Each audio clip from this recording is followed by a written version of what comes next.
did not notice us at all. Couldn't you cough? Cough? Oh, you're looking at us. What effrontery. They're approaching. Let's hurry forward with them.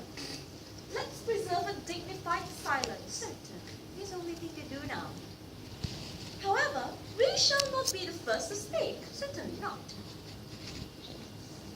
Mr. Wording, I have something very particular to ask you. Much depends on your reply. Gwendolyn, your common sense is invaluable. Mr. Moncrief, can you kindly answer me the following question? Why do you pretend to be my guardian's brother? In order that I might have an opportunity of meeting you. Certainly seems like a satisfactory explanation. Is it not? Yes, dear, if you can believe him. I don't. But it doesn't affect the wonderability of his answer. True. In the matters of great importance, style, not sincerity, is the vital thing. Mr. Wording, what explanation could you offer to me for pretending to have a brother? Is it so that you could come to town and see me as often as possible? Can you doubt it, Mr. Peck? Oh, I have the gravest doubt on this matter, but I intend to crush them. This is not the time for German skepticism. Their explanation seems quite satisfactory, especially Mr. Wording's. It seems to have a truth of stand upon it. I am more than content with what Mr. Moncrief said. His voice alone inspires one with absolute faith. So, do you think we should forgive them? Yes. I mean, no. True. I've forgotten the important principle that one cannot surrender. But which of us should tell them? This is not a very unpleasant task. Could we not both speak at the same time? An excellent idea. I nearly always speak at the same time as some other people. Dear Cecily, will you take some time for me? Your Christian names are still an insuperable barrier. That's all. Our Christian names? Is that all? Are we going to be Christian this afternoon?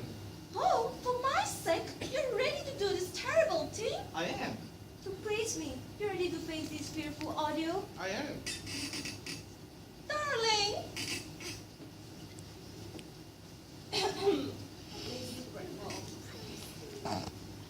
Gwendolyn, what does this mean? Nearly means that I'm engaged to be married to Mr. Wording, Mama. Come here. Come here.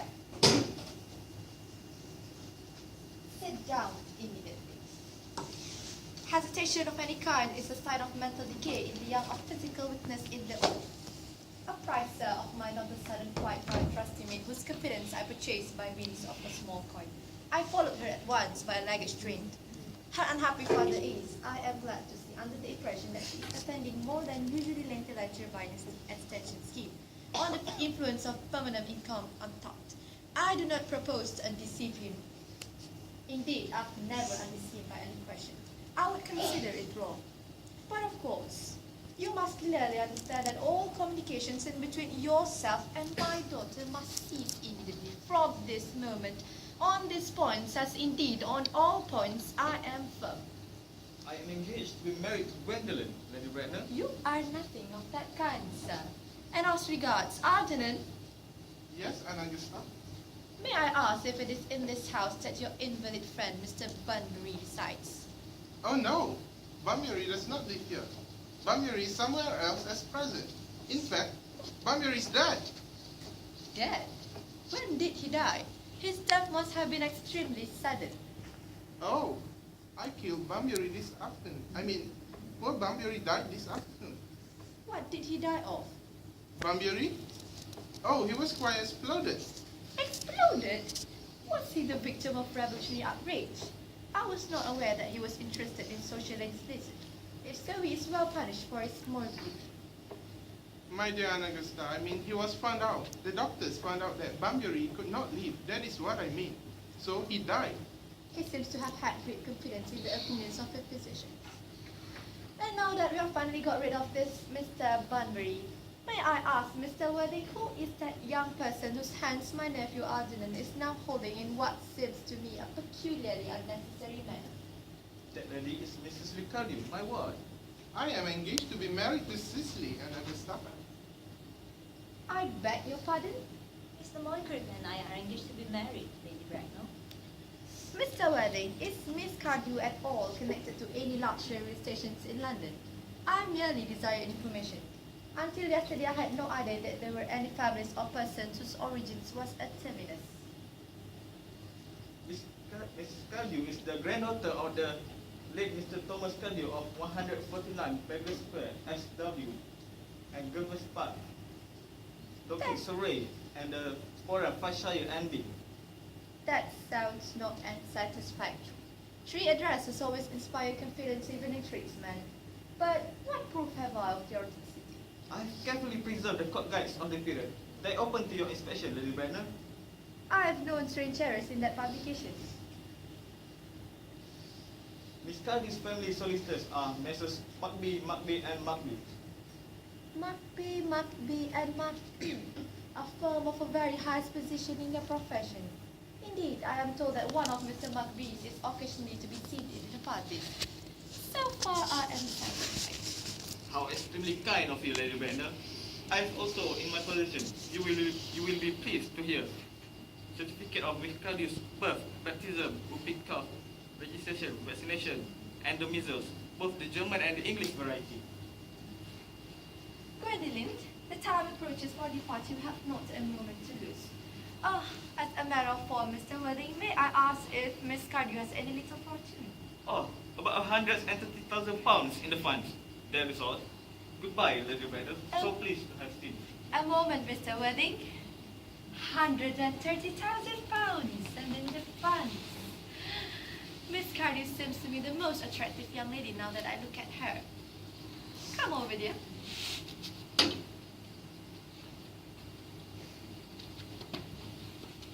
Pretty child, your dress is sadly simple and your hair seems almost as natural I have left it. But we can soon alter all that. I've known an experienced French maid who can produce a very marvelous result in a very brief space of time. I remember recommending one to young Lady Lansing, and after 3 months, her old husband did not know her. And after 6 months, nobody knew. Kindly turn on switch up. No, the side view is what I want. Yes, quite as I expected. There are distinct social possibilities in Miss Cardew's profile.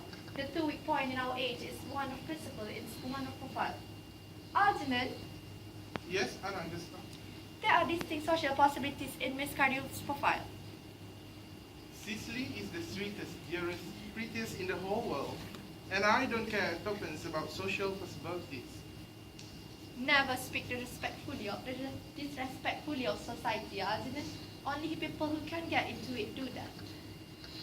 Dear child, of course you know that Algernon has nothing but his debts to depend upon. But I do not approve of mercenary marriages. When I married Lord Bracknell, I had no fortune of any kind. But I never dreamt for a moment of allowing that to stand in my way. Well, I suppose I must give you my consent. Thank you, and Augusta. Thank you, Lady Bracknell. You may also address me as Aunt Augusta for the future. Thank you, Aunt Augusta. Actually, forgive me. The marriage, I think, had better take place quite soon. Thank you, and Augusta. Thank you, Aunt Augusta. To speak frankly, I am not in favor of long engagements. They give people the opportunity to find out each other's character before marriage, which I think is never advisable. I beg your pardon for interrupting you, Lady Brenner. But I am Miss Cardew's guardian, and she cannot marry without my consent. Upon what grounds, may I ask? Algernon is an extremely eligible young man. He has nothing, but he looks everything. What more can one desire? It pains me very much to speak frankly about your nephew, Miss Brenner, but the fact is that I do not approve at all of his moral character. I suspect him of being untruthful. Untruthful? My nephew, Algernon? Impossible. He is an Oxonian. I fear there can be no possible doubt about the matter. This afternoon, during my temporary absence in London for the important question of romance, he obtained admission to my house by means of the false pretense of being my brother. Under an assumed name, he drank an entire pint bottle of wine that I was specially reserving for myself. continuing his disgraceful deception, he succeeded in the course of the afternoon in alienating the affections of my only wife. He subsequently stayed to tea and devoured every single muffin.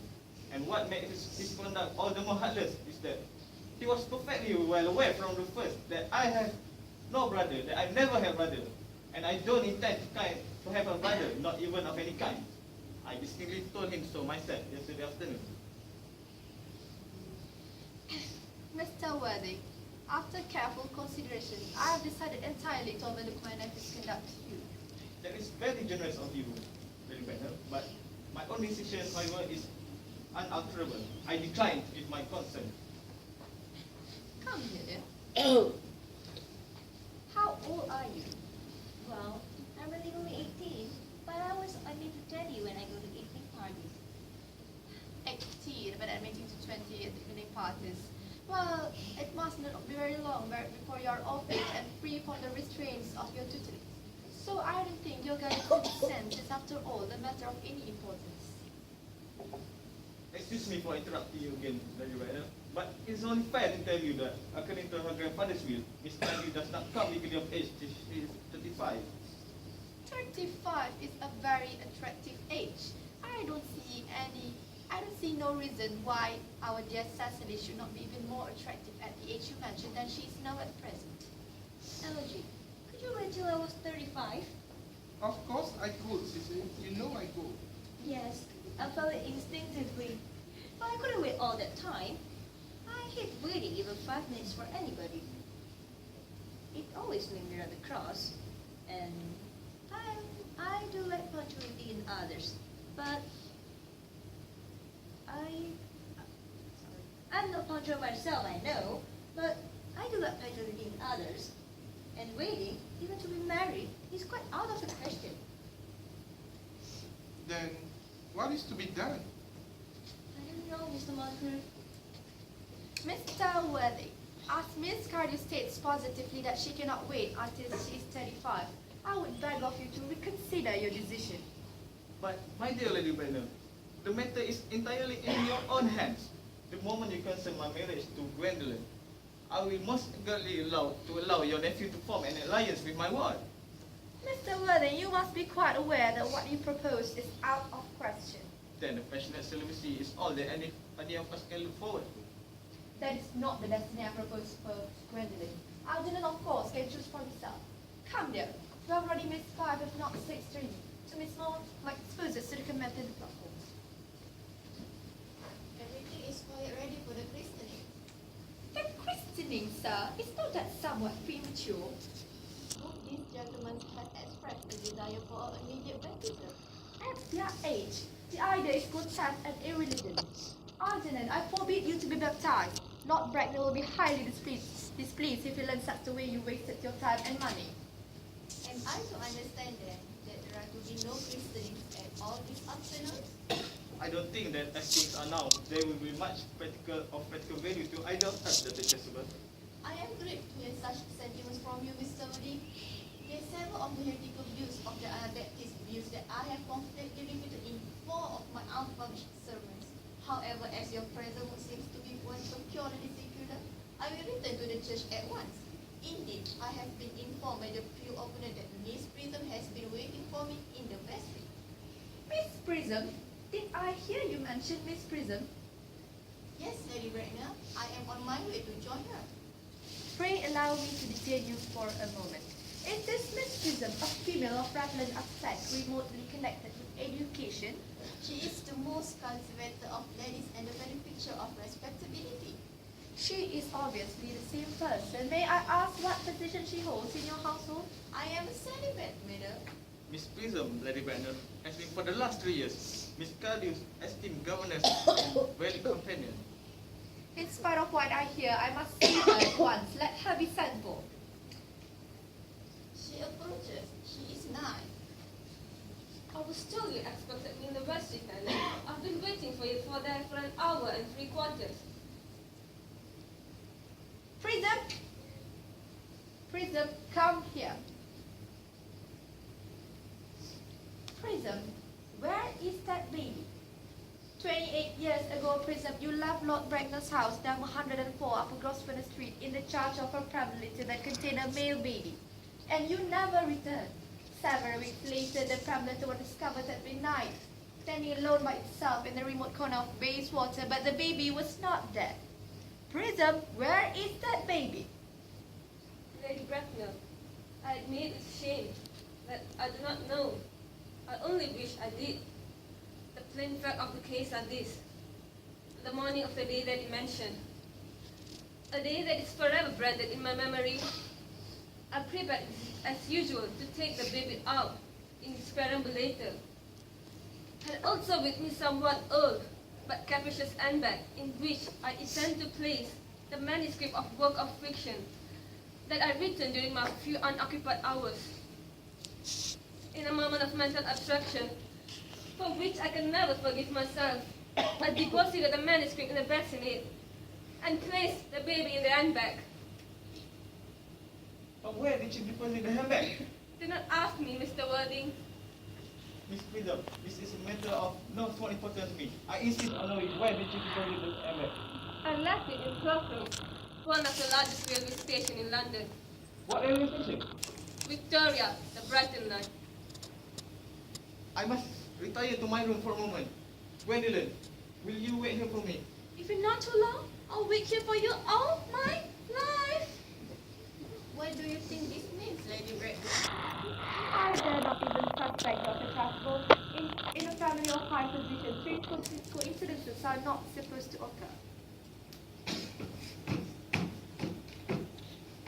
Uncle Jack seems strangely agitated.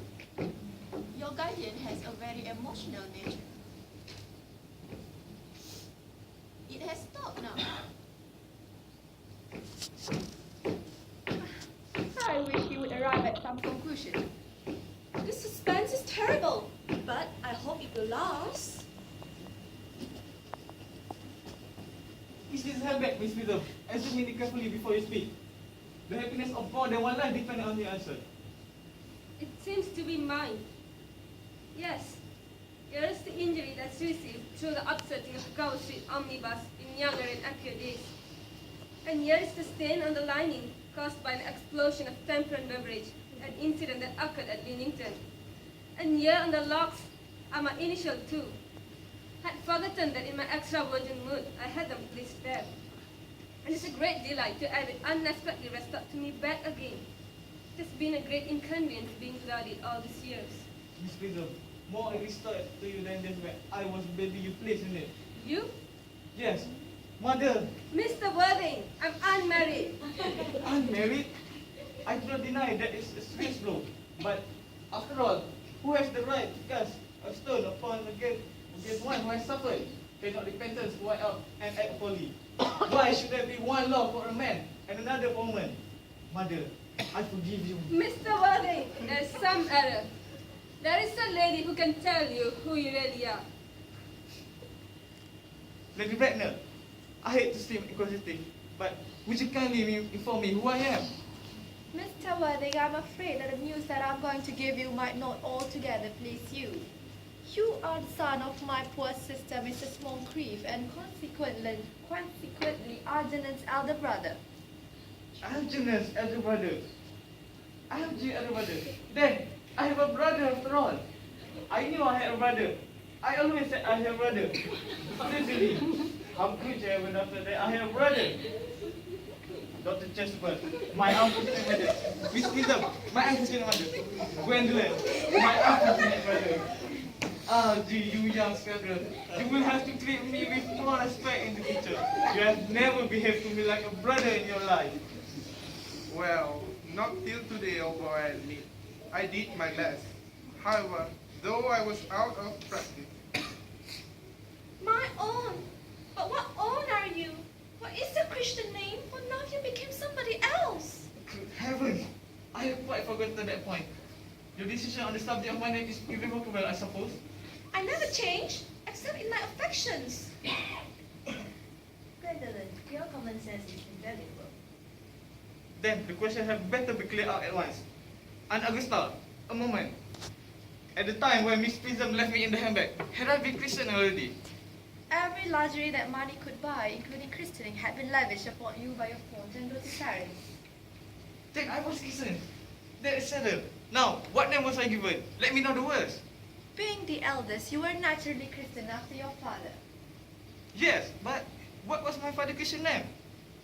I cannot at the present moment recall what the generous Christian name was, but I've no doubt that he had one. He was eccentric, I admit, but only in later years. And that was the result of indecent climate in the marriage and other things of that kind. Aji, can't you recollect what our father's Christian name was? My dear boy, we were never even on speaking terms. He died before I was a year old. His name will appear in the army list of the period, I guess, Anagusta? General was essentially a man of peace, I admit, but I've no doubt that his name would appear in any military directory. The army list of the last 40 years are here. This record shall be my constant study.